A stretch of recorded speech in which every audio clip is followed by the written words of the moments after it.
বন্ধুরা, আজকে আমি নিয়ে এসেছি আলু দিয়ে ডালের বড়া রেসিপি। তাহলে চলুন রেসিপিটি দেখা যাক। প্রথমে আমি ডালগুলো ব্লেন্ডার করে নেব।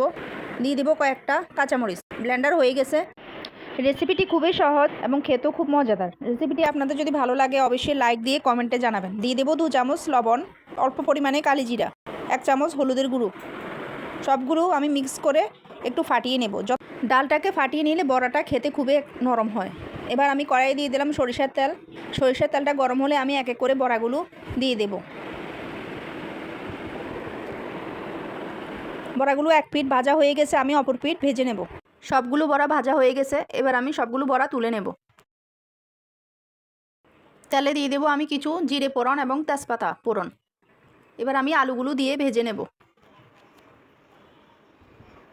আমি এখানে একটা পেস্ট বানিয়ে নেব। একটা বাটিতে নিয়ে নিলাম আমি অল্প কিছু ডালের পেস্ট।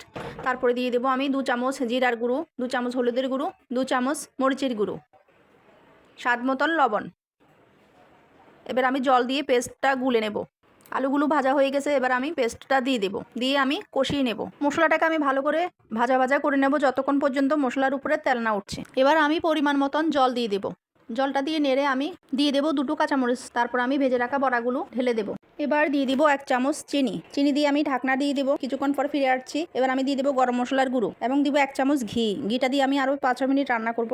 হয়ে গেল আমার বড়ার তরকারি। এবার আমি নামিয়ে ফেলবো।